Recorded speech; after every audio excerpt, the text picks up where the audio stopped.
everybody. Welcome to the Game Junkie Show. I'm your host, Crystal. Joining me today are three magnificent guests. Please welcome back Twitter's most beautiful gamer, Dana. Hi. The MadMan himself, MadMan. What's up, y'all? And you know him as Twitter's most rational gamer, Logiq. Dana and I may have to fight over that most beautiful title. Not sure I'm willing to just roll over and take that one. You know what? Maybe we'll need the Game Junkie Show awards, and we'll have to see who takes home the coveted title. So to get started, we're going to break the ice for just a minute. Dana, I'm going to start with you. What is your favorite gaming genre? Oh my god, that's really complicated. Currently, I'm really into Souls-like. But before that, I was really into like open world games. So it kind of like depends on my mood. So that's pretty much my answer. Interesting. What a great it depends on your mood, and that's kind of the topic of today. So that was a perfect segue. So does that mean you really like Elden Ring, being that you like Souls-like and it has that open world environment? Oh yeah, I'm having a blast. Like I can't stop playing, and I can't stop talking about it too. Like I'm really obsessed. I'm going to play it soon. I promise everybody. Mad, I'm going to go to you since after all, this topic was your idea. What is your favorite gaming genre? Metroidvania. I love that genre. I love Metroid. I love Castlevania. I'm probably the biggest Castlevania fan that you'll know. If you look at my Twitter, I gush about that series all the time. I just love it. Going through those worlds and just unlocking all these cool abilities and just seeing your progress going from this person that, or whatever you're playing as, going and seeing these enemies and being intimidated by just the smallest enemy at first, because when you first start these games, you can get wrecked by almost anything. But once you start going through, and once you start getting the different abilities, and you start seeing yourself level up in combat, it's so satisfying. So satisfying. Which is why I love playing Symphony of the Night as often as I do. I play that game at least 5 times a year, if not more. Word up. That's what's up. Logiq, I'm going to ask you. I think I know the answer, but I'm not positive. What is your favorite gaming genre? Can I hear your guess first? Because I find that very interesting. I know that you're a big fan of the use of peripherals with PC, so I would say simulator games, like driving games and flight simulator games. I'll stick with driving games as half of it. I would like to lie to you and say that it's 4X games. So games like Civilization and Galactic Civilization, and that's because, like Dana said, it's not so much that it depends on my mood, but it's definitely cyclical. Like right now, I'm playing a big 4X game. I haven't played a 4X game in a very long time, and so that's my thing right now. But as you know, I always like to go with what are quantifiable measures, and if you go to my YouTube channel and look at like most of my videos, I would have to cock my head and admit that it's probably mostly shooters and racing games. So I was close. I know that's a big bread and butter for you. So Mad, I'm going to start with you. I just want to really quick, in case people didn't read the description or something. The idea of the show today is, do people express their personality through the types of games they play and how they play them, which I think is a really cool and interesting topic. So offhand, what are your thoughts on that, Mad? So tell us how that reflects as you personally as a gamer.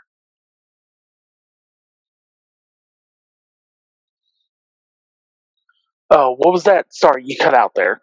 Oh, how does that reflect on you as a gamer? So describe a little bit your own personality and how you think the statement is applicable to you in the games you choose to play.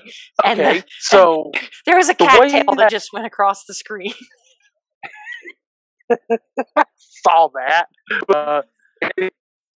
Reality is, I'm always just pretty much everything.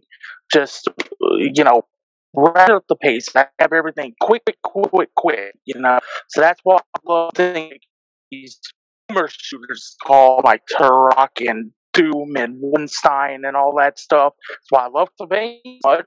It's because you just have constant action. You're just constantly in action. You're constantly whipping things, shooting things, and all that type of stuff. And I'm very, aggressive as a gamer. So that kind of lends to that as well. I also play fighting games. I like to strategize a little bit. So I see what my opponent's doing, like what character they have. I am constantly thinking, okay, so what character counters that character? Or if it's a team-based fighter, I'm just like, what 3 characters have the most synergy? And if I see my opponent pick something like Phoenix in Ultimate Marvel vs. Capcom 3, I'm like, okay, I gotta get big boy damage guys here. I got to take care of her because I know if I don't, that she may get to level 5, and if she gets to level 5 on her meter, and you kill her, she turns into Dark Phoenix and she literally melts your entire team. I mean, just like that. Your team gone if she gets Dark Phoenix. So it's things like that, I also play a lot of turn-based RPGs, it's kind of like a refresher, from all the high-octane action games that I like to play. So, like, if I'm looking for kind of a bit of a refresher, I'll play, like, Final Fantasy, Dragon Quest, Persona, just as a little bit of a palate cleanser, refresher. Gotcha. So you're a little bit maybe of an adrenaline junkie. Now that you say that, I can see you, like, downing a Bud Light and jumping on, like, a motorized 2-wheeled vehicle and, like, screaming Yahoo and jumping over ramps. If I really think about it, that might be something you might be into. So totally understand that. You like that thrill, that fast pace, that constant decision making and action, and that little bit of aggression. Would you say that? I mean, you're not an aggressive guy in real life at all. You're incredibly sweet. Would you say that when video games give you the ability to kind of be very dominant or very aggressive or even a little mean, that is an escape from the real world? So sometimes would you say you crave things that might be opposite of your real world experiences? Definitely on the dominant and aggressive front, I usually am not the mean type in games. Like, if I'm playing an RPG, like Mass Effect, Fallout, things like that, to give me a karma system, I'm usually more of on the good side of things. And when it comes to dialogue choices, but you give me an enemy out in the wasteland, I'm going to try and fuck them up as much as I possibly can, So, yeah, I'd say a little bit. A little bit. I'm going to fuck them up as much as I can, but just a little bit. So, Dana, let's move on to you then. How would you say that this reflects with you? How does your personality, how do you express that in the kinds of games you play, and how do you express it in the ways that you play these games? It really depends. Like, sometimes I like to be an asshole in some games because I'm really a nice person in real life. But I like to see what it feels like to be an asshole. So I like to, if, for instance, in Fallout, I usually always choose like to be like a really like a prick. Like, I'll do really horrible shit. And just see what happens, like, and see how the world interacts with me. Like, I will choose like a faction. I will just like fuck them up all the time. Like, I think I always go to, like, there's Fallout New Vegas. I'll go to Caesar Camp and I'll kill everybody and see how everybody reacts to it. Or I will like try to put grenades in people's pocket and just. And I'm not doing that. Like, I love to see what happens around me and how people interact. Even in Mass Effect, like, I always try to choose the renegade option sometimes just to see what happens, really. Because I'm not like that. And I like to play the opposite version of me. Would you say that you're a more curious person? Could that possibly be that you have curious tendencies to just like, what would these possibilities be? Yeah. I'm definitely a curious person. Like, I like to see what could happen, in games if I choose an option that is like different from what I usually am, really. So have you played like the Grand Theft Auto franchise games or? Yeah. Yeah. Okay. So do you find those games highly reward, because I feel like some games are just a little weird if you play them too much as a good guy. I mean, I don't think I ever played Grand Theft Auto while being nice. Like, you go there and you start shooting people. I mean, It's so did. satisfying. I don't know. Yeah, it did. I don't know what it says about me, but it's very satisfying. You grab your car and you're like, well. I mean, yeah. I mean, my wife teased me one day and she's like, you are a monster because you can pick up, ladies of the evening, right, down by the beach. And obviously she was paid in cash. Well, it's a video game. I'm going to knock her out and get my money back. Like, that's what you do in that environment. So do you feel like the overall mood of the game or the narrative of the game can affect our personality to get us into those places? So normally we wouldn't do that, but because this game puts us in that state, that's a natural reaction. I think that sometimes games do push you into a certain direction. Like, it's more fun to play like a bad guy sometimes. Like in Fallout, I found it more fun when you are a bad person.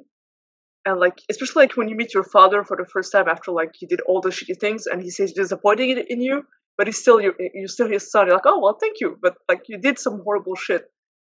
But it's just, I don't have to explain that. I think that some games do push you into like doing some nasty stuff in a way. Like, it's more fun. I mean, I just enjoyed when if you're enough of an asshole in Fallout 4, Preston will stop fucking asking you to save another settlement. I didn't like Fallout 4 because it didn't give me that much freedom in a way. Like in other Fallout, I don't know if you played other Fallouts. New Vegas and 4 are the only ones for me. Yeah, well, like in Fallout 4, like you see that really, like if you're being an asshole, like people really, like it affects how other people see you, like really.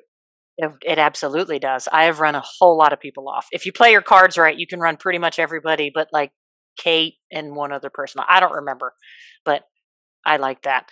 So Logiq, let's go to you. How do you think that you're expressing your personality through playing games in the way that you play them?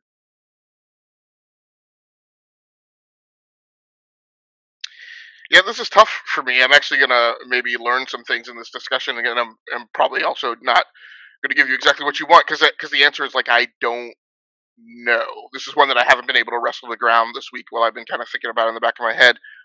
A lot of it's very situational and per game. In Red Dead Redemption 2, um, I tend to shoot first, right? Not out of a manner of I don't think as the Arthur Morgan in that game. It's not my interest to be the bad guy, right? But it's my interest to squash stuff before it can get out of control, right? So when I see somebody who's potential to become a threat to my group, then like that first guy you meet, and I forget what the first city is, but the guy you meet who kind of comes by and acts like he maybe recognizes you and recognizes you from a wanted poster, and then takes off out of the town. Like I run after that guy and take him out, right, or push him over the cliff, or let him drop or fall.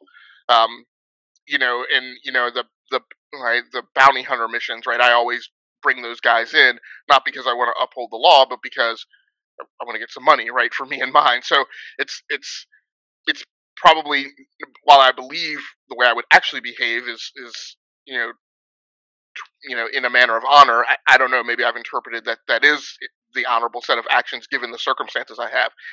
In Grand Theft Auto, when I've played it, I try to not be a bad person outside of like the mission I actually have to accomplish. But in in things like stealth games, which is drawing this parallel, I always hit a threshold of patience and tolerance, right? I always get to a point where I'm like, screw this, man. I don't care if I set off any alarms. Like I'm tired of this thing around, and I hit that point with GTA, right? I'll try and not necessarily run over pedestrians needlessly, right, or shoot people needlessly. But at a point where like just the sheer logistics of behaving that way in the game get a little overwhelming, I'm like, all right, screw it, right? But that's more of a mechanical action and less of an ethical action. But then in Jedi Academy, I absolutely, played the light side, right? I didn't use dark side force powers and things like that. So it's a little situational. and again, I mean, right now we're talking about, I guess what I've talked about is predominantly the ethical moral vector, right? But then there's also a kind of like Mad was talking about. There are different ways that I behave in different games tactically, right? And in a fight, based on the situation and maybe the mechanics of the game.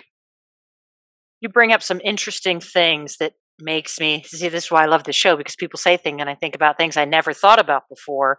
Firstly, I do want to say that Red Dead Redemption 2 was interesting in how ambiguous it potentially could be, right? Because like you could be a really nice guy as Arthur Morgan and do a lot of the right things, but you're still an outlaw, you're still stealing, you're still murdering people. But like if I insert myself into those environments, what would we all have to do to survive, right? Like that would probably be.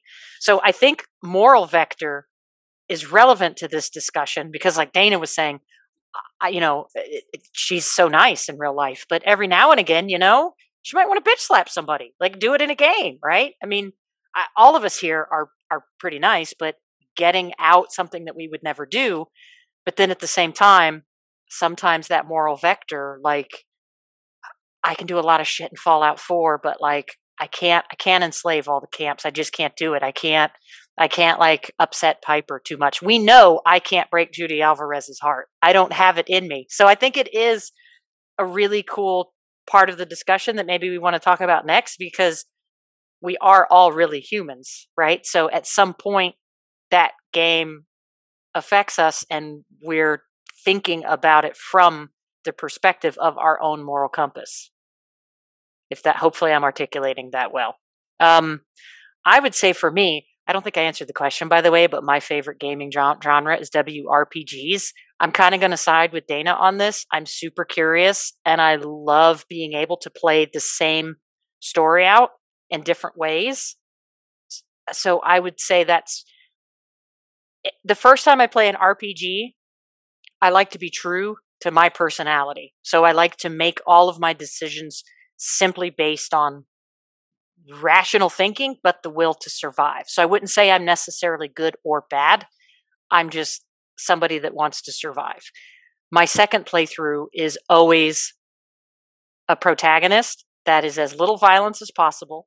And my third playthrough is always the antagonist, be just a destructive asshole, be a horrible human being. But sometimes when I play that, like I can feel like, oh my God, I'm such a piece of shit. Like I feel like a bad person. So Dana, I think I want to circle back around to you. How do you feel that moral vector kind of weighs in on the discussion we're talking about? Well, I mean, for instance, in Red Dead Redemption 2, I don't know, I could never be the bad guy. Like I always try to choose like the good decision that will bring you like good honor somehow. Because I don't know, it's Arthur Morgan. I felt like he would be like a nice guy deep down. Because you can actually see in the dialogue that he actually regrets some stuff, so I always wanted to play him as a good person. And every time I will do a bad deed, I will feel actually bad. I was like, oh no, like, oh, poor guy, you know what I mean? But yeah, like, it depends. But in some RPGs, for instance, I always choose the opposite of what I will usually do, Like, let's say that someone need help, and then I will just kill the person. It sounds like a psychopath. I'm not a psycho, I swear. I do want to point out, sometimes by killing people, like sometimes killing people ends up with the best result in a game. Like sometimes you can get some banging loot. Like yeah, exactly. I'm like, oh, cool armor, poof. And then I feel like some video games do a good job of rewarding you for making that choice, because perhaps the writers think that that's the right choice. I don't know. I just find it interesting that some games will reward you for those behaviors. But I think it's like a bait, like they give you this. You see this character with this big armor, you're like, oh, I want that, And it's really like to not really push, but to see if you're really gonna do it for some loot. Are you gonna like be a bad person because you want some shiny little thing to reward you? You know what I mean? It's kind of like it pushes you sometimes, yeah. Yeah, in a video game, yes, I will be a piece of shit for something shiny. Like if you have good XO1 armor, I will kill you for it. I make no means about it. Mad, what are your thoughts on that? How does that well, you had already said earlier, you kind of like to like jump in and really fuck stuff up. Does the moral vector have a decision, play a part of how you make your decisions in games? It does. Usually, whenever I first play a game like a Fallout or a Dragon Age, Mass Effect, I usually try to play it like how I would play it if I was actually in that world. That's why I love those types of games, because they immerse me so much, you know. And going back to what you were saying about WRPGs, I actually prefer them over JRPGs a lot because of that immersion and because of the amount of choices that you have in those games. So my first playthrough is always, how would I act if I was in this world? Second playthrough, I always go, okay, it's time to be a straight up dick to everybody, right? And as I'm doing it, I'm just like, this feels so bad, but it's also good at the same time. And so yeah, it has a part. I guess you could say it's almost like drinking too much, right? It feels good, but then it feels bad. So it's like drinking. It's just like, you know, it's like drinking, and then you have nobody there to stop you, so you just go too far, and shit just gets out of hand way too quick, you know, and you're just like, well, it's too late to go back now. I guess I'm just gonna have to keep going with this. No, that makes sense. I think that's what I like a lot about games. Like, well, I know Quantic Dream games aren't RPG games at all, but that's what I liked about those games. I don't believe in save scrubbing. If you do, it's fine. That's totally cool. But that's what I loved about those games is I could just, like you said, I could just go fuck it and like, what kind of shit am I going to get into, and not really deal with the consequences later. Essentially, That's what I loved about Heavy Rain. I played that, and I just made decisions just off the cuff. I did not look up anything beforehand, and I got myself in some really bad situations, and I'm just like, oh my god, what is going on? You know? Like, and if any of you haven't played Heavy Rain, get on that. That game is great. that's actually one of my favorite video games of all time. Actually, I've played a shitload of it. I'm missing one trophy. Missing one trophy, and I don't know what it is because I didn't look it up. So I actually have no idea. With the guy that screamed Jason? Yeah. That's the only thing that I know. Is like, Jason! Oh, Dana, I love you. So if you didn't bring it up, somebody watching this or listening to this would have brought it up on Twitter. The Jason scream. So, Logiq, I want to go back to you before we read what some of the Twitter fam has to say about this topic. What I didn't quite get from you, right? We know that sometimes you really like, you know, racing games or flight simulators. Do you feel like those games have a way to rope into your personality, or I mean, because they're not really so much decision making on a linear level. Well, and that's why, I mean, so this topic to me is interesting because it does, like I said, I think I've been thinking about it, it decomposes into two kind of discrete branches, right? One is that moral and ethical vector, and the other one is kind of your how you actuate, right, in the world, right? Meaning, as a person who, you know, rides motorcycles, right? One of your like daily decisions that you make, right, is how to handle an impending accident, right? And this also translates to how you approach life, right? In many cases, when you think that you have a handle on the situation and you understand what's happening in front of you, you can lean forward, make the choice to accelerate, and kind of push through what's going on and leave the foolishness behind you, right? The other option is to slow down, wait. You don't know what the hell is going on. See how it develops, right? And then make the most informed decision that you can, giving yourself the maximum amount of time to make that decision, right? And always the clock's ticking, and there's a point where you have to make a decision to, you know, bail out or push forward. That also translates, like I said, to life in a lot of ways. There's, you know, in life, I tend to be a person who I always want to be in control, and so that means I always take the initiative, and so that means that when Others are kind of, namby-pambying about and kind of being indecisive. This goes back to like a lot of us made the decisions in, a certain point in our youth where we clicked over to this mode where we said, from here on out, this is my interface with my friends. I'm going to see a movie Friday night. If any of you want to join me, you're more than welcome to. But I'm no longer standing by and waiting for you guys to make a decision about whether or not you're going to see a movie Friday night or what movie you're going to see, right? Because I can't deal with you guys not making a decision until 12:37 p.m. on a Friday afternoon, right? And so in terms of business and other things, dealing with things about the house and things like that, that's the type of person I am. I'm a very lean forward person. As you get older, you have to hit a point where you start recognizing situations where you don't have control and you need to learn to shift other into that almost opposite modality, right? Where you're going to just lay your contingency plans and waiting for things to develop. So when it comes to racing games and flight games, and even 4X games, turn-based strategy games, a lot of that is me kind of exercising kind of what my tactical thought is on a day-to-day basis in my approach to business and family and handling personal matters, right? And so while I'm flying or driving, it's a lot of excuse me, those a continuous set of those kind of tactical decisions, right? Slow down, go faster, wait and see how it develops, lean forward. When it involves, configuring an aircraft or configuring a car or whatever, it's a matter of, speed, agility, loadout, whatever. And then in terms of an aircraft, it's then when it's let's say a combat simulator, right? It's how do you fly the mission, right?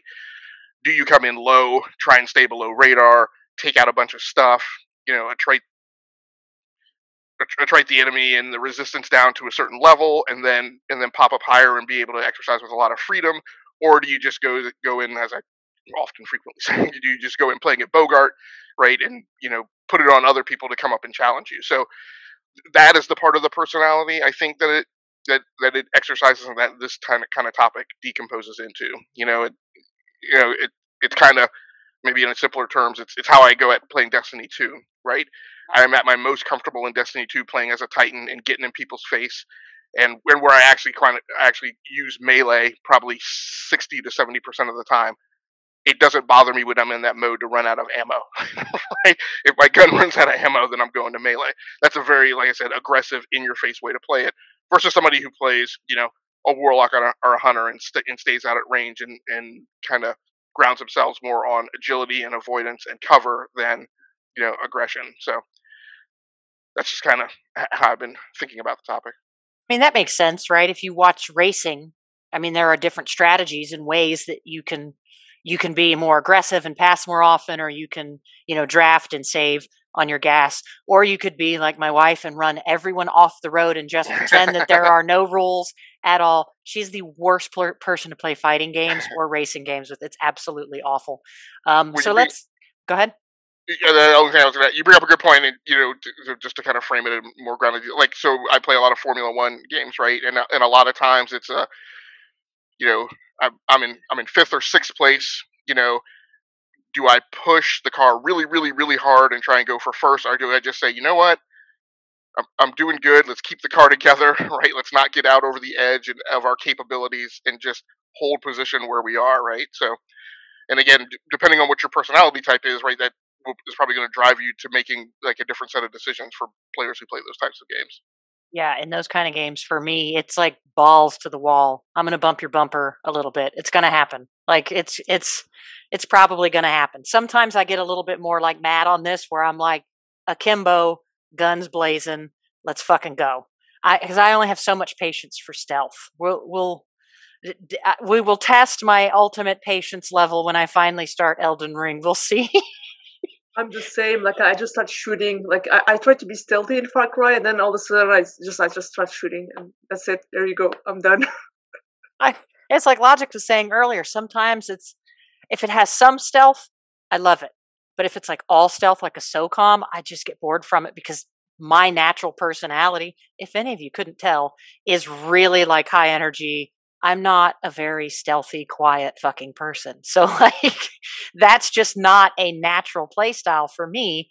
Whereas it's a little more natural for me to, like when Logiq and I play big baddie, big fatty, 3 o'clock, and I will just like go kick its ass. That's Logiq and I used to play some shooter games online, and he would have very funny terms for enemies that came in, and we would it's a good time if you play some shooters online with Logiq. I promise it's a good time. So let's see what the Twitter fam has to say about this topic. Do you express your personality through the types of games you play and how you play them? Deadman Gaming said, typically, yes, I'll play about anything, but I only have a connection to games with characters or themes that match me. That's pretty interesting, actually. We might want to talk a little bit about that. Tabsy says, definitely, I can't help but play games the way I try to live my life. I could never make that dastardly choice in a Fallout game. I'm always the hero. It's my gaming complex. That's definitely that moral vector. I feel that. Twitter's favorite fort, the pillow fort. Absolutely. As a mostly peaceful kind of person, if I have the option in a game to do something non-lethal, I'll certainly lean towards that. Almost nobody dies when I play Dishonored or other stealth games where knockout is an option. I love you, Pillow, but not me, buddy. I don't have time for that. Wacky Chan, he says, I can be fairly aggressive, and that reflects in my genre of choice, which is Twitch shooters. My playstyle is either gung-ho or predatory-esque stealth, depending on my mood. Justin Credible. Everybody knows Justin's gaming. I always have a hard time playing a bad guy when given the options. Even during replays, it's tough. We all can probably, we see that in Justin, though, right? No way he has it in him to be a bad guy. Mike Adams said it depends on the game. Obviously, there are some games that are totally pre-scripted pro tags. That is true.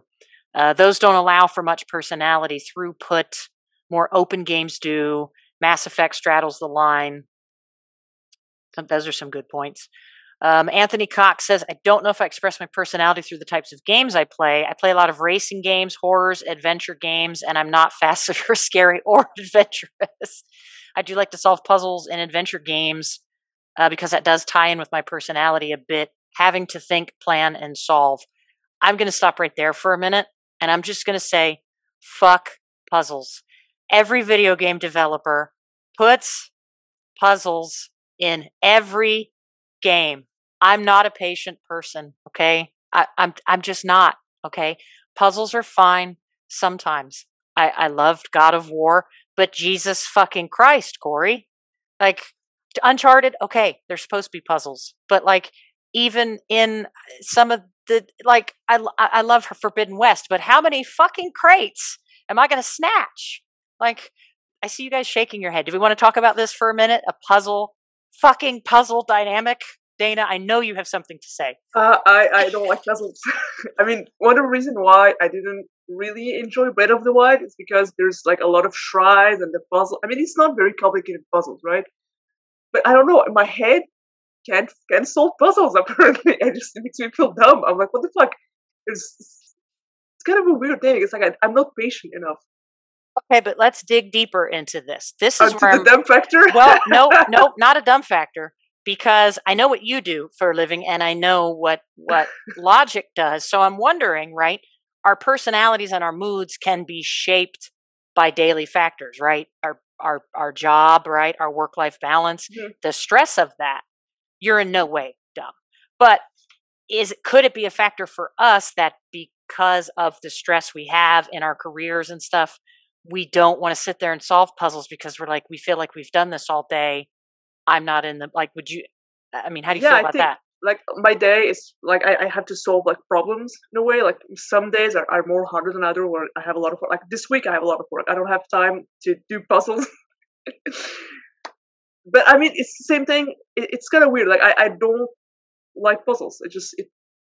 My brain can't, I have trouble. I have ADHD, first of all, and I have dyslexia. So I have trouble memorizing stuff. And if something involves a lot of reading, there's some puzzle you have to read stuff and memorize things. My brain can't do that, especially after 8-10 hours of work. I can't.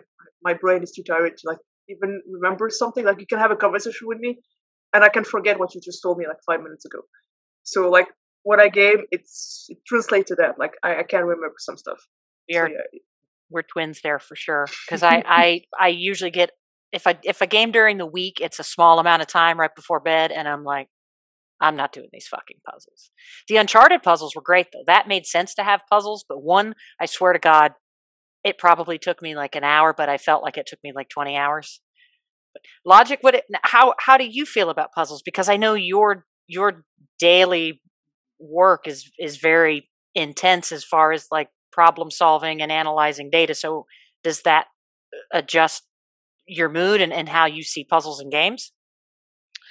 Yeah, it does, and I asked the judge for a wide range of latitude as we proceed through this part of the case. Um, you and I have talked, right, and we have the same kind of symptom. Like if a puzzle is taking me too long, I start getting tired and falling asleep. So that's a problem for me in my mentality about how precious like each increment of time is, right? And so when I have my gaming time, like I don't like it to be consumed by something that's going to put me to sleep. And we'll have to kind of meander around to see where this like lands on this discussion of like personalities.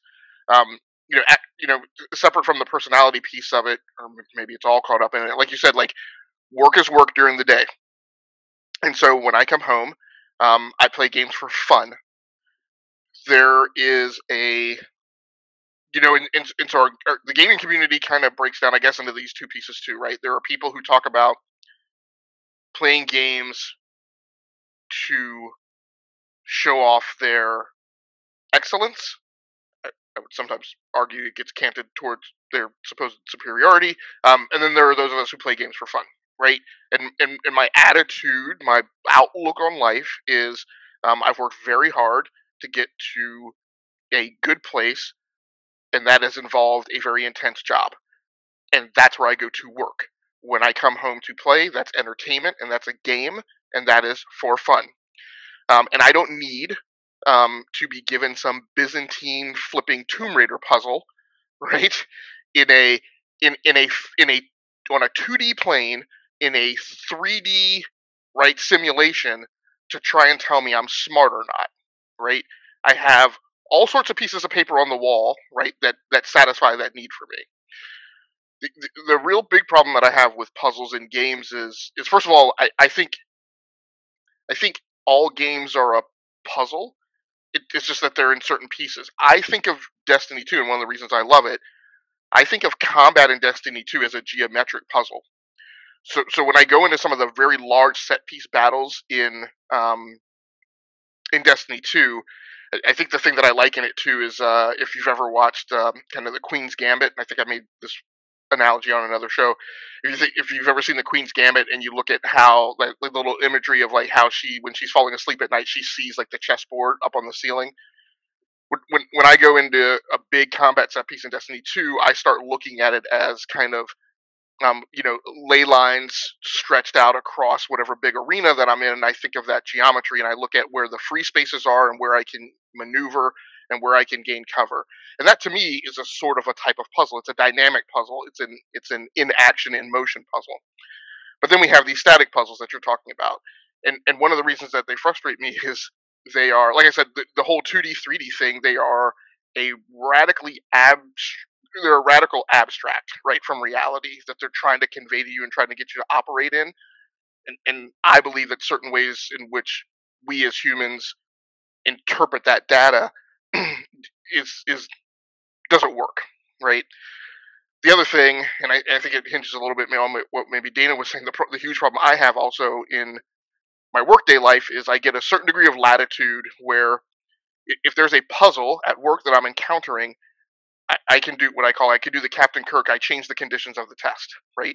If I'm hitting something that I don't like, I have the ability to pull levers and push switches and move things around and out of my way so that they're not problems, right? I got a customer who doesn't want to buy a thing, right? I can change that messaging, change the structuring of that deal. If they're giving me guff about, let's just say, our schedule, right? I have the ability to change how I transmit and convey that schedule or change that discussion, right? There was a discussion on Twitter today where let's take the topic of software quality, right? If somebody's having an argument with me about software quality, I can basically, sorry, It's okay. Oh, I think his wife Sorry. may have come in and No, Okay. it was one of the robots down here. Oh. Thought that they heard their name called and started spinning. Robot. Do you have like a Marcus? Do you have a Marcus or a Connor down there? No. Detroit I just Become mean Human? no, I just mean like one of the assistants down here, the Echo or the G Home. But I have the ability to say, hold on a second, we're not going to have this conversation because you don't really have those domain expertise, right? You can't tell me that my software is really buggy because you don't have any metric basis to really lodge that complaint, right? So I can move problems around. But in a game when you have a puzzle, just like you said, right, I'm stuck there in this attempt to abstract a 3D representation on a 2D plane that I can't really get through that perception bubble on, and it, like I said, it just kind of falls apart. And a lot of that has to do with back to personality, right, and how you want to encounter problems and deal with problems. And some people love puzzles. I mean, they're super patient. They like the constant problem solving. So I would never parade against removing them from games, but I do feel like most games love to put a ton of puzzles in there. And me, I'm always that person that will get stuck because I'm missing the dumbest, tiniest little things. It's like a teeny lever that's right there near my head, and I've overlooked it 4 quadrillion, billion times, and I can't get my way out of a paper bag somehow. That's 100%. I love the fact that Insomnia gave you the option to like skip a puzzle. Like in Spider-Man or something, you can actually like skip the puzzle. Like I hated those like drone mission. Like we had like I don't know if it's like Ratchet and Clank or something. Ratchet and Clank, yeah, the little ball thingies with the man, you can skip them. And also in Spider-Man, I think you can use your spider drone or something to get into vents. Yeah, I tried to do them once or twice, but after the second time, I just like skipped them, and it doesn't add any value to in my opinion, it doesn't add any value to the game. Like, game is more like action adventure. So like, I understand why you can skip, the puzzle. So it's fine. I like the fact that you can skip them. That is a good point, and probably a good enough point to be an entire episode on its own, that some puzzles fit the narrative of the game and improve the quality of the game, and sometimes they're there just to be there. So, and especially if if I replayed the game, I don't need the puzzles. Mad, we haven't really gotten to you in a while. Do you have any opinion on the puzzle dynamic that we're talking about right now? Well, going off what you guys were just talking about, there are some games that puzzles fit into, like Silent Hill or Resident Evil are two really good examples of that. Because when I think of those two games, I think of puzzles, like those, especially in Resident Evil, right? You're going through this mansion and you see these complicated puzzles, like, the portrait puzzle or the statue puzzle, or, these different things like, oh, get this diamond and put it in this tiger head and, you get an item and all that type of stuff. I kind of see that as kind of fitting the game and fitting the style of the game. And then there are some games like God of 2018, like you said. I played that earlier, about a couple months ago, and I'm sitting there, I'm enjoying it, hacking, slashing, and then I come to this part where there's this puzzle, and I'm just like, why is this here? Why is this here? I don't need this. Why is it here? That's how I feel too. Like, what is the purpose of this? I mean, I get Uncharted, Tomb Raider. Okay, I get that. A Plague's Tale. A Plague's Tale is probably the best use of puzzles in a game. I have not played that yet. It is on my radar. I have a buddy of mine that I game share with. He has that game, so I will play that eventually. I rage quit a Plague's Tale at the end of there was just the ending, and I quit because I couldn't understand what I was supposed to do. You mean the boss fight? There was a boss fight, and I was like, I don't get it, and I rage quit. That took a bit to figure out, but that was a good use of puzzles. But yeah, I think it's cool that it's rare that like all people on the show agree, and we're all kind of like, yeah, there's too many fucking puzzles. So let's see that was a pretty good one, Anthony. Thank you for taking us down that amazing rabbit hole there. Chad 2.0, not just any regular Chad. He said that he's risk averse. So as a result, he tends to stay with big AAA games that he has a history with, and he likes to consume stories and loves sports. So typically he'll play detailed story games or play sports games. His play style is conservative. He likes to be slow and methodical and will turn anything into stealth. I never really thought of that about risk reward. I would think. Do you think that most people are more likely to take risks in games since it's completely fictional and they know that the consequence is only based within the game? I think it's awesome that Chad was saying he doesn't even take those risks within the game because he knows there's always those potential deep consequences. Well, I do think that there is. Oh, my bad. No, Mad, you go ahead and go, Mad, and then Logiq will jump in after. Oh, okay. I was just saying, I do think that people are more likely to take risks in games because, there's it doesn't affect them directly. It just affects the character that they're playing, right? So they're just like, okay, you know what? I can take a chance on this, and if I die, so be it. And if not, hey, I might get, some sweet loot out of it or something like that, So I think that there definitely is more risk taking when it comes to games because of that, unless there's a game where, like, there's permadeath involved, then, there might not be that much risk taking, That, and in some games, you can get your NPCs killed entirely. That's when I start to panic. Is that Fire Emblem is a good example of that. Fire Emblem's a good example of that because, you start getting this party together and you start attaching to these characters and you're just like, I don't want any of them to die, I think most video games, I'm sure that, Returnal, right? Returnal's obviously an exception. I'm sure I'll find that Elden Ring is an exception. I think most video games don't give you a lot of consequences when you die as the player. Death Stranding, I thought, had some I thought that the consequence of you getting caught by a BT or potentially dying was a little interesting. Because I felt like, or maybe that's just me being crazy, I felt like it did do a pretty good job of giving you more consequence there. That's just my turn. Logiq, what were you going to touch base on about the risk aversion? Well, the person from Twitter brought up a couple good points that I relate to. One of those was, what types of games does he even play? And as he mentioned, there's a certain risk aversion, and actually I say I relate to it in two ways. I relate to it in probably three ways. Like, one of those is depending on how you codify it, right? I tend to not play bad games, right? I never pre-order, and I always wait for some reviews to come out, right? Just because I've been a game reviewer, I've lived that life. I'm not getting paid to review anybody's game or to QA their software release, right?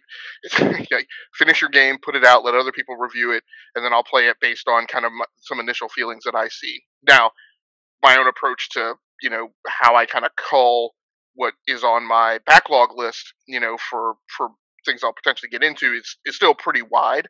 It still is way more than I can play in a year, but I have that risk aversion of, like, I'm only going to go, like, so far, right, in down the risk hole.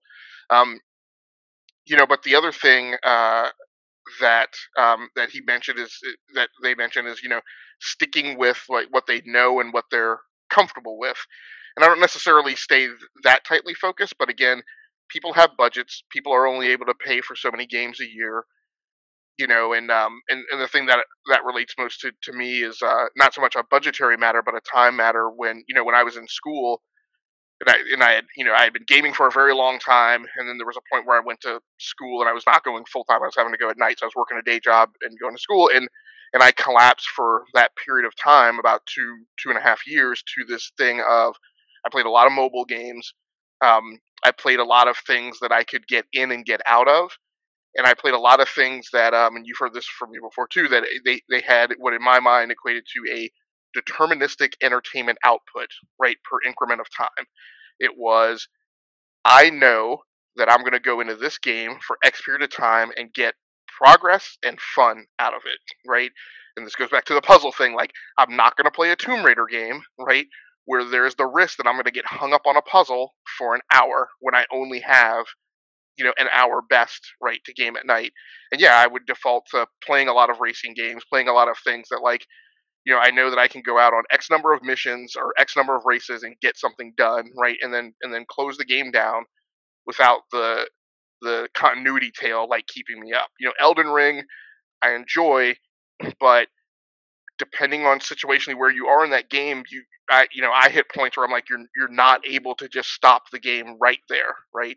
You've got to get to that next site of grace, or you've got to get to like a next thing, or you've got to take down a certain number of enemies because you don't want to have to come back where they're going to be respawned again, right? So it's just it's a tough time management problem, and it gets into that risk aversion. If your personality is you have to protect time and you have to protect sleep and things like that puts you in a certain modality of kind of how you approach gaming. But I'm glad that we stopped on that one, because I didn't initially think that I was concerned about risk, but it turns out I really am, because time for me can sometimes be very limited. Like, I have to be able to pause. I got to be able to save it quickly and walk away. And yeah, I mean, you're right. I only have so much time to invest in games, and I want to invest in games. My EROI, right? Gamer know thyself. If I have a limited amount of time, I want to invest in the games that I think are more likely to bring me optimal fulfillment than stuff I may not know if I like that. Before I read the next tweet, Dana, did you have anything that you wanted to touch base on? About the risk factor, I remember that when I was younger, I didn't have that much money. Like, my budget was really limited, so I always drifted to games that I know I like, or like games that open world. I know they're very long games, or like games like the Long Dark, or Don't Starve. Like games that you can build your base, and like it has a lot of replayability. You can play it a lot of time. Sorry, I was just gonna say I'm such a replay hoe.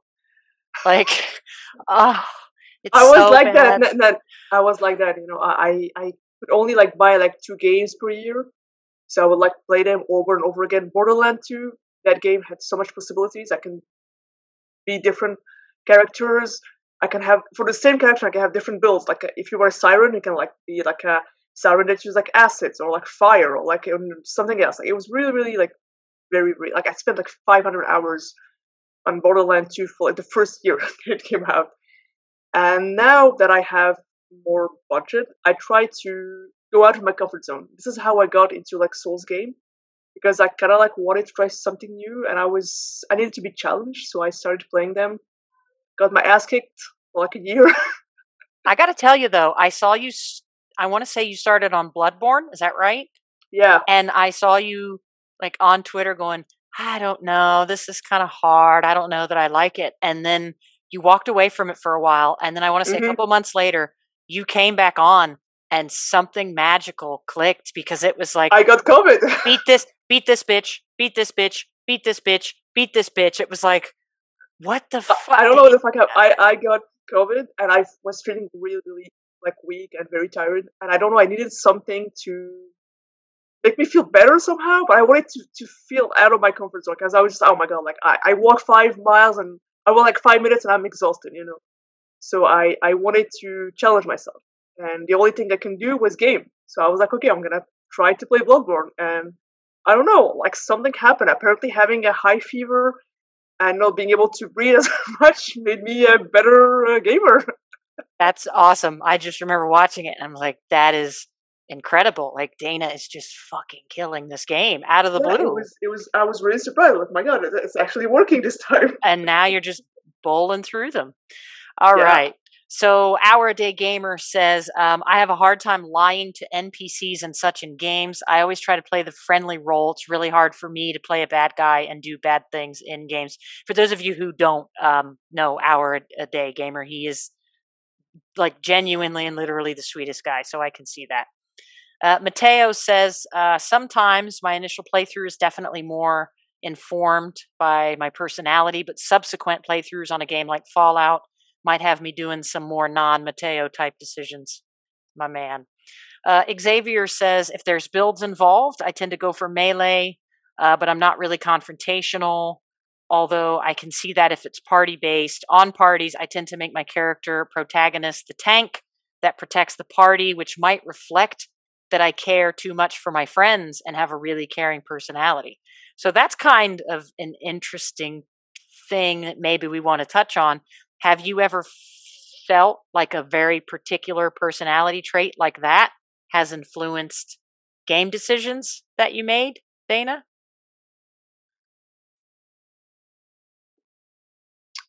I think that's sometimes I can be a little bit like, I don't like to take big decisions, right? So when I said I play with my friends, I tend to be like more of a support and let like my friend be the tank or like the healer or something, like all those big roles.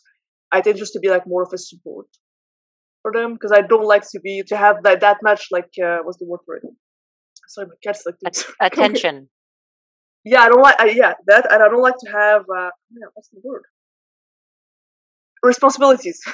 Like I have it in my job, and like when I game, I think when someone gives me like this big quest, and my god, I have to do something very important, like it stresses me out. Like Horizon Forbidden West stressed me out because I'm like, I have to save the world. Like it's not something that's easy, and like yeah, it's very like emotional, and it really stressed me out. I was like, oh my god, like I'm like my heart is beating. So yeah, I don't like to take responsibility in some games. Like I try to avoid that, but sometimes you have to, you know.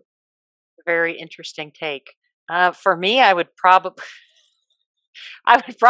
maybe there's a reason I enjoy being a hoe in video games when I can. I think it's so, I mean, I would, but now hear me out. I would say that my personality, and please correct me if I'm wrong, is relatively large. Like, I'm not the quietest person, right? I'm not uncomfortable being around people.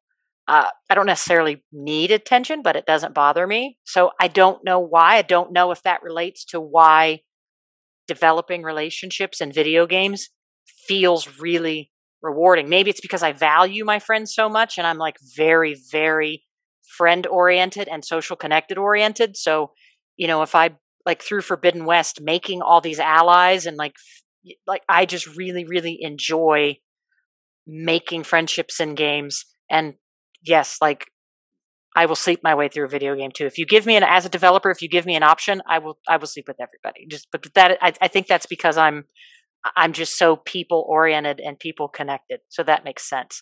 Mad, do you think you have any very particular personality trait that kind of comes out in a game like that? I'd say particular. Like if I have game like Flow or Borderlands or something like that, where I have an MC traveling with me, whether it's like a pet NPC companion or a human one, I'm always the protector. Like I'm always the type of person to where, like, if they run out and they run into combat, I am sprinting ahead of them just so that they don't die. And obviously that fuels my aggression. So it works both ways. And in tactics games, I'm always just trying to. Like if I have a party member that I'm attached to, I'm trying to keep them out of combat as much as possible so that they don't die. Things like that. I can see that with you too. Like having got to know you with your personality and how protective you are, I can totally see that. Logiq, what about you? Do you think there's a really particular thing about your personality that always kind of finds its way to reflect itself in your decision making in games? I think so. I think this.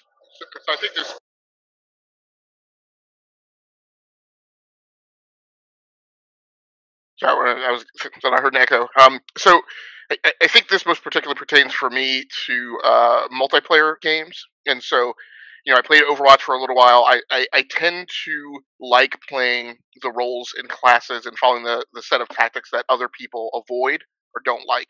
So in Overwatch, I liked playing a healer because everybody was so obsessed with playing DPS. I didn't mind playing a tank because that wasn't, in certain circles wasn't a popular class to take. In Destiny 2, if I'm working with a fire team and I am a Titan, I feel like it is. When I talked about how I approach and how I play, it's because I feel like as a Titan, my responsibility is to be the loud, obnoxious one that's just running out in the open, attracting and soaking up as much fire as I can, so that other players can maneuver and do the things that they need to do. Um, so that's kind of even if I go back to like Project Gotham Racing, right, when we used to make up playing cat and mouse, which is now in Forza Horizon is like an actual like officially supported mode. Like I never liked being like the mouse. Like the mouse was responsible. Like the mouse was the prize guy. He was the he or she was like the star of the show. They were the one who was supposed to get across the finish line to determine winning of the game. I liked being the cat, right, and being the person who sacrificed or moved people out of the way or took the more offensive actions in order to protect somebody who was trying to get across the finish line. So I have to say, and I don't play much multiplayer anymore, but I used to play a lot, and it's so very common when you play on teams with people. It's very social, so there's a lot of talking while you play, and I enjoy, we we had the best sessions because it was so tactical. I mean, you'd think that we're really like in a fucking war zone. We were like using all the terms, and like it's just very interesting how our personalities, because sometimes both of us can be a little bit like analytical or very like serious about things. It was very interesting how that dynamic happened when we got together and played that. Whereas sometimes if I play, like when No Sleep and I play, he is very like, well, I'll be like, okay, there's an enemy, boom, he's gone. So like I change my play style because my personality is matching his a little bit more, and he's like, let's just go fuck these guys up. So it's really interesting too in a multiplayer environment. Sometimes you play off of that dynamic. yeah, let's like in the Division 2, like I'm we again think about play styles and personalities and play with you. Like I was thinking the other day about having a thought or a discussion about like weapons and what you kind of acclimate to. Like I typically like running around with like the 50 cal machine gun, and one of the reasons like I liked doing that, and especially when I was playing with you, is again I didn't mind not seeking the glory and just laying down suppressing fire with the 50 cal, right, so that you could run around and do what you needed to do, right. So those types of personalities in taking on, like I said, the less favorable, in Call of Duty, I'm the type of person on in domination who I like to constantly harass and hit the enemy's backfield, because that's a very unglorious thing to do. You're going to get killed a lot. Your KD ratio is going to go down. But when I know that when I'm doing that, that means the enemy goes, hey, I've got to keep at least one person back here, maybe two, to keep this control point from not being taken over by this guy constantly coming in the backfield, right? And so just, I don't know, that's just it's an enjoyable behavioral set to have in multiplayer games because it shakes things up and it presents situations that people aren't accustomed to seeing. I think I would have loved playing Call of Duty with you, but those days are long behind me, my friend. So Lena says, I love Souls likes, which are challenging. I'm a perfectionist person, and having to repeat things in games until I master it and get it perfectly represents me and the way that I am. So I want to ask then, Dana, since you're really sold in on the Souls-like experience, do you think there is a level within somebody's personality construct that potentially has that desire for perfectionism? Like, I'm obsessed with this and I don't want to stop until I master that.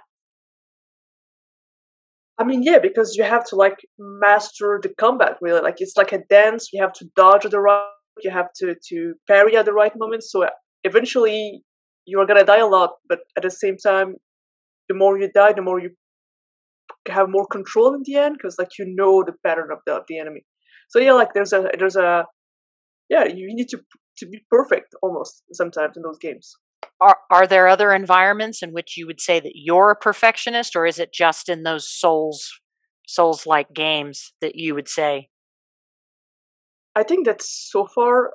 I think in Souls games, because most games I don't really care much on how I play, like because there's no consequences really. Like with in Don't Starve or like the Long Dark, you die and you die. But I mean, you can make a stupid mistake and it's over.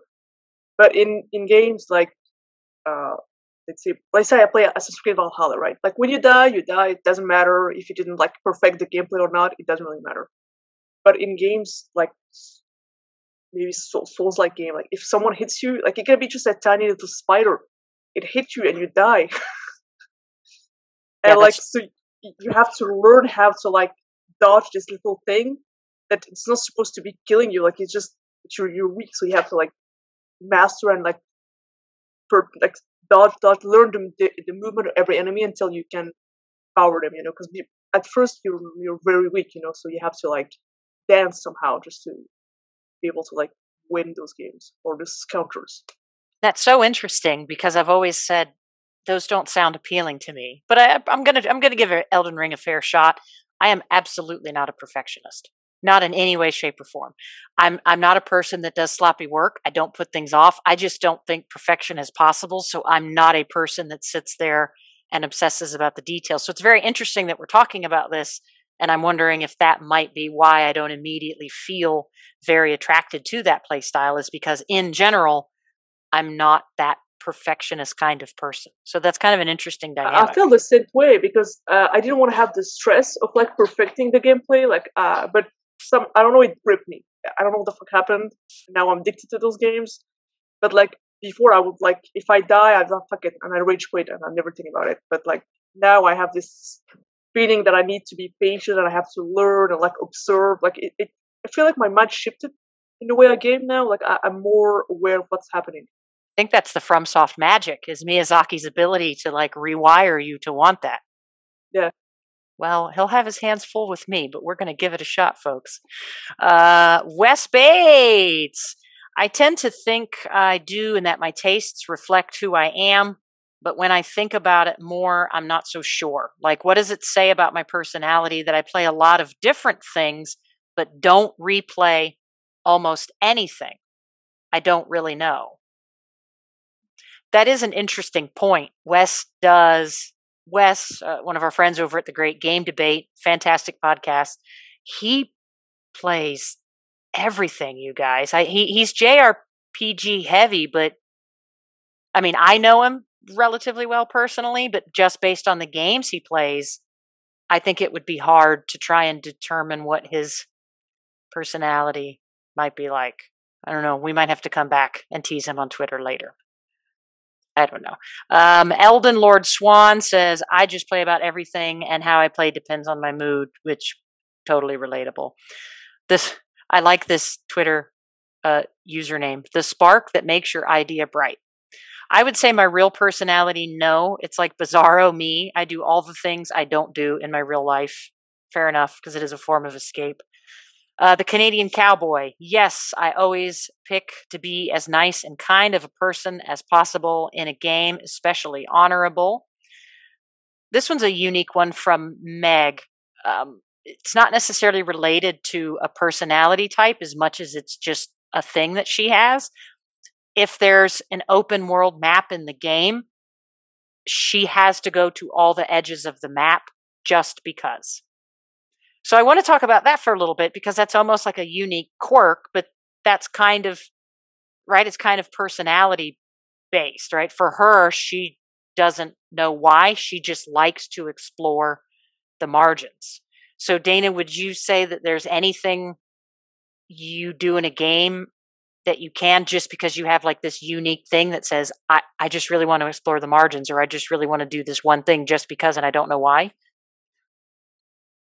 In open world, I'm quite random. I don't really like have a destination. I just sort of like, if I have a horse, just like start going and I'm going to go there and then I see something and I go to their ways. I'm very like random. Like it's very chaotic. Just like in real life. Like if I go somewhere without a map, I get lost very quickly. And it happens in games. Like I get lost very quickly. Even if I have a map. Oh my God. I'm like that in real life though too. Like I'm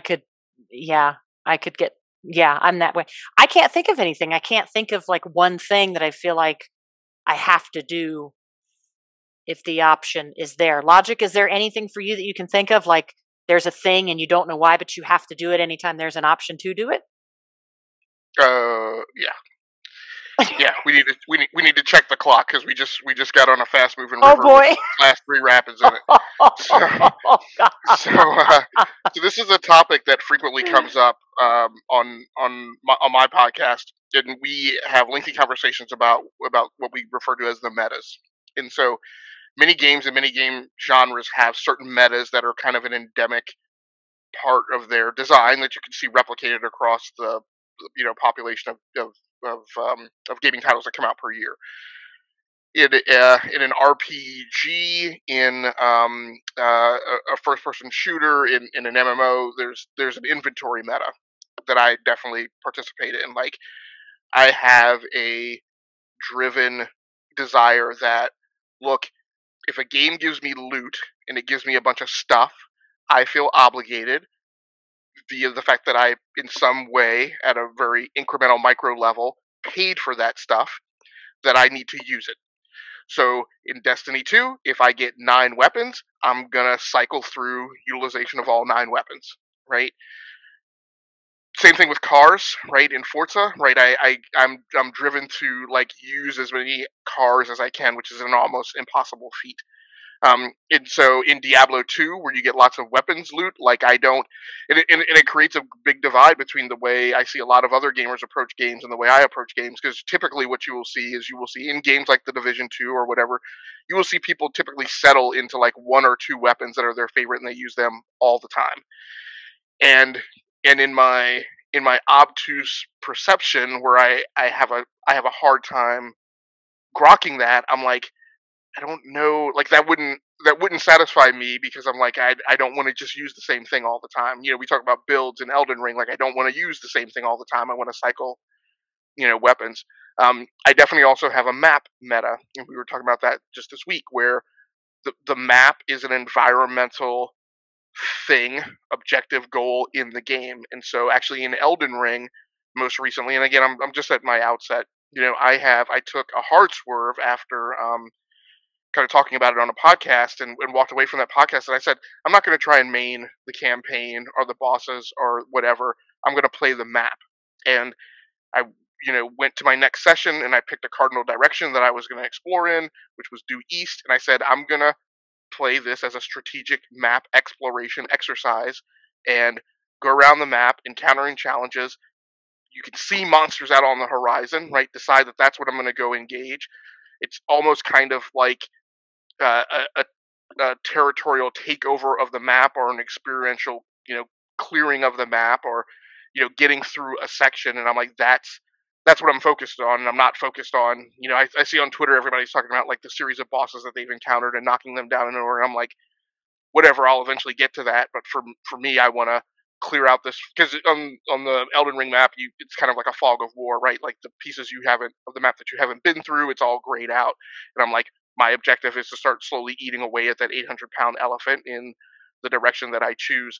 A lot of that has to do with another topic I've been talking about recently, which is player provenance, and it kind of goes to the Dark Souls conversation you were having before, and the notes on perfection. The problem that I have with a lot of those games is, it, you know, you can approach it as achieving perfection, but you don't get a lot of choice, right? That's the challenge. You have to surmount it. Your one option is to keep coming back and doing it over and over and over and over and over again, right? Whereas in other games, and we talked about flight sims earlier, right? A lot of flight sims that I play, you have the option, if I'm talking about a combat flight sim, you have the option when you come back from a mission to not land the aircraft, right? You can simply end the mission. My approach to perfection, what I prefer is I choose, right, to actually go through the aircraft landing procedures, right? And to take a penalty if I like hit the tarmac too hard, break the landing gear, possibly destroy the aircraft. I used to play Falcon 4.0 back in the day, and that was a thing where like you could excellently like execute a mission, and you could come back and wind up flipping crash landing the F-16, right, and wipe out all of your progress. But the difference is that's player provenance, and I'm given that choice, right, to experience that challenge and to take that on and to add that to my challenge stack, rather than other game designs that force you, right, and don't give you the option or the flexibility to approach it how you want to. I have to say, Logiq, I absolutely fucking love how formulaic you are about everything. Like you always have a way to, like, you always have like these personal formulas of how you analyze things and dissect them. But what's so cool is that you found a way to make those applicable to how you enjoy those. And it's almost like you can forecast the things that you're going to enjoy. I just think that's really cool. I think that's pretty fucking dope.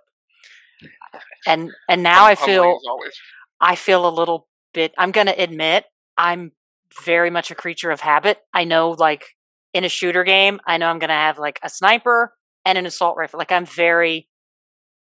have a loadout that I like, and that's totally. In Forbidden West, I have 50 billion weapons and armor sets, and shit is ranked up and grit, but it really is only a very small, like, I'm always the infiltrator, or fuck, I got caught, I'm the warrior or the hunter. Like, there's nothing else for me, and I don't even know why I bother investing in all the other stuff.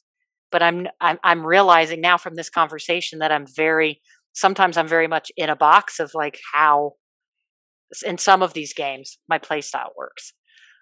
So Cena here, okay, this is hilarious. I wish everybody could see this.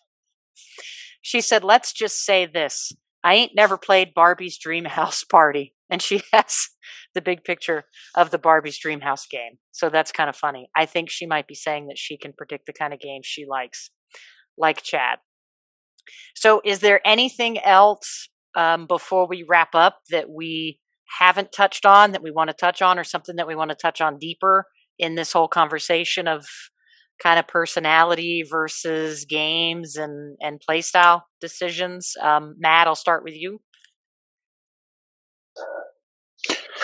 For me, going off of what you guys were just talking about with the whole map idea, that Symphony of the Night, every time I play a game that has a map, like, or it playing like Horizon that has a fog over the map, and like that, I have that stuff. Is that my internet, or is that his internet? Can everybody else hear Mad clearly, or is it really wonky? It's low for wonky. Yeah, I think you're having some internet, some connectivity issues there, and you're chopping, your video's chopping. So we'll come back to you. We'll try to let that catch up a little bit. Us folks that live in the country, that's, we gotta sacrifice some internet so that we can have our peace and quiet and not have a ton of neighbors. So Dana, I will jump to you then. Is there anything that you want to go deeper on? Anything we didn't touch base on? Anything revolutionary that you need to say about this topic? Not really. I started playing horror games lately. Like, what? I don't know what the hell happened. I played Dead Space 1 and 2. Those games actually, like, horror game gave me anxiety, okay? And I wanted to overcome that anxiety from horror games, so I decided to play Dead Space 1. I almost pee-poo-pooed my pants every single minute, but I did it. I was happy. I managed to do it. But it was, man, I needed a nap. I took like a 2 days nap after those games. It was horrific. Horrible. You were like making so many new strides. That's so incredible. Like, it's awesome to see people just like put themselves in a harder situation and like get outside of their comfort zone. That's incredible. If I would watch, if you streamed that, I would watch you pee pee poo poo yourself in Dead Space. Just totally, I would watch you pee pee poo poo. Mad, let's try coming back to you and seeing your picture's looking clear. So let's try this again, right, y'all? All right. So coming back to what you talk about, stuff like that, things casting in the night. Whenever I play a game with a map, or Blind Forest, Hollow Knight, Horizon Zero Dawn has that fog of war over the map I was talking about, I have to flow things out. I don't know what it is. Sitting in my brain clicks, getting this OCD where I'm just like, I need to fit out every square inch of this map, and I need to do it now because it's just gonna nag at me until I get it done. So Thank you, Day of the Night, for that. Literally, when I was completely got 200 points per minute in that game, I don't know, it was thing feeling about that. Experiencing everything that game had to offer, and having a game option to do that on the bottom map. The Diablo 3 is a good example of that. Is everybody else hearing him again, or is it my internet, or is it his? It's choppy, but I was able to piece together. Okay, it is super choppy, Matt. I can piece a little bit together, but it's super choppy. So you probably want to try to like super shorten how you want to get your sentences out. Like you were saying, I like the things on the map too. I get major OCD whenever it comes to a map that's old. I gotta build that up. God, that sounded so weird, but yeah, I like to fill that map. I don't like having a bunch of gray spots. Gotcha. I'm kind of a weirdo. I can just I can kind of let them sit. Yeah, and too, you can always type in the chat, because I think you are having some pretty wonky internet stuff. So you can always chat. You can always put it in the chat, and then we can read it out for you. God, I am so weird. I'll just leave shit sit on a map. I might want to get evaluated, because I don't know that like that might be a gamer code that I've broken somewhere. I'm not sure. So while he's typing in the chat, this is always be hesitant to ask Logiq, is there anything else? Because he'll surely have something else, but that's the beauty of his brain. So what else? What is there anything you want to touch deeper on? Anything that we didn't bring up? Anything that you want to add? No, I mean, I guess I'll leave it to you if we want to how we want to wrap up on did we answer the question, which I want to say was I just looked at it. Do people express their personalities through what types of games they play and how they play them? Before you wrap that up, the one thing I'll say is I don't. I think the one person who mentioned the thing about being risk averse, I don't think that can be sold too short. And quite honestly, I think it is how the vast majority of the gaming community approaches games. I think the vast majority. This is going to sound like a little bit of a pejorative, but it's not really meant that way. It's just to talk about like the data. I think the vast majority of the gaming community, not think, but I mean, we have data that shows like plays genre, plays franchise, right? People get in a comfort zone. And then the subjective things that I think that I see, to platform off of that is, then people tend to focus on those games that are on that front page of Metacritic, right? And the games that are in the zeitgeist, and there's not a ton of exploration, right, that gets out beyond those bounds. People who dig at like things that are available on Steam, people that dig way down in the list on Metacritic. I go back to my database byline of last year when the discussion of game of the year and what games should be nominated, and I'm like, there were 241 games on Metacritic that were in aggregate scored 80 or above, right? That's a lot of games, and I would contend that a lot of people didn't get very far deep into that list or play across a broad swath of that list, right? So I think in general, most gamers are risk averse, even though they may not term it that way. And then you combine into that, the notions of zeitgeist and FOMO, right? That people tend to need to play the things that they think they need to play, right? Or the conversations that they need to be in, and that, I don't know that there are a ton of people who have what I think in my mind as kind of not to make it overly. I have what I would probably call like a title seeking algorithm, right? Which is a set of rules that I follow that force me down rivulets of like seeking out games that are available to play. And in a lot of ways, they are things that are deliberately not in my comfort zone, because if I only played in my comfort zone and I made real choices about what I play, I know that I would default to playing Destiny 2, a flight sim, right, and the games that are kind of my bread and butter. So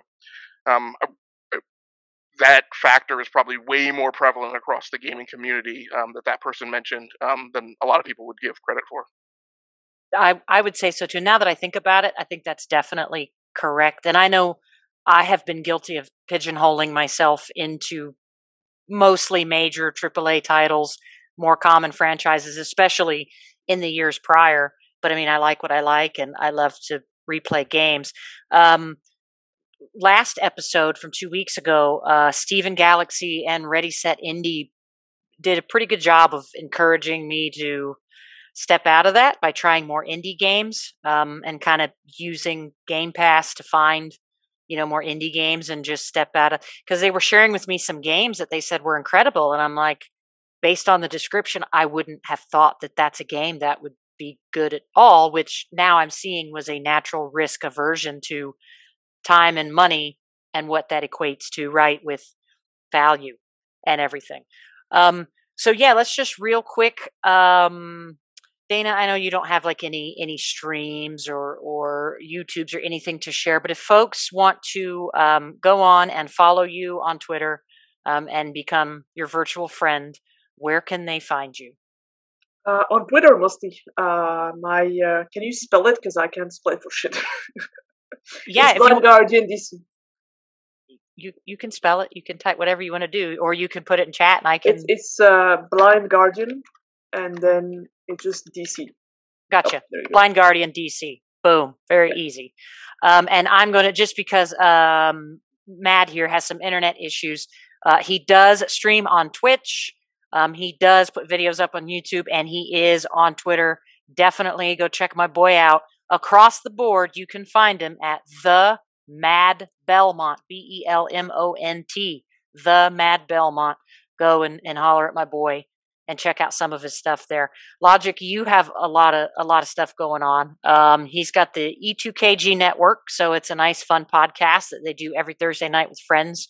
So let folks know, where can we find you on your social channel of preference, and where can folks find your show? Yeah, so you can find me at Game Logiq, Logiq spelled Logiq, on Twitter, and on YouTube you can find me at the Rounding Off Infinity channel on YouTube. Awesome. Well, with that, another fantastic episode in the books, because the guests are always incredible. So thank you to the three of you for coming on. Thank you, everybody, for your tweets and letting us read it, which added to a lot of extra content. And thanks, Mad, for coming up with this phenomenal idea of a topic. This was a really, really, really, really fun thing to talk about. And I think it may have spawned a couple ideas for other episodes, like it always does. So thanks, everybody, for watching and listening. And we'll see you guys again real soon next time. Bye, everybody.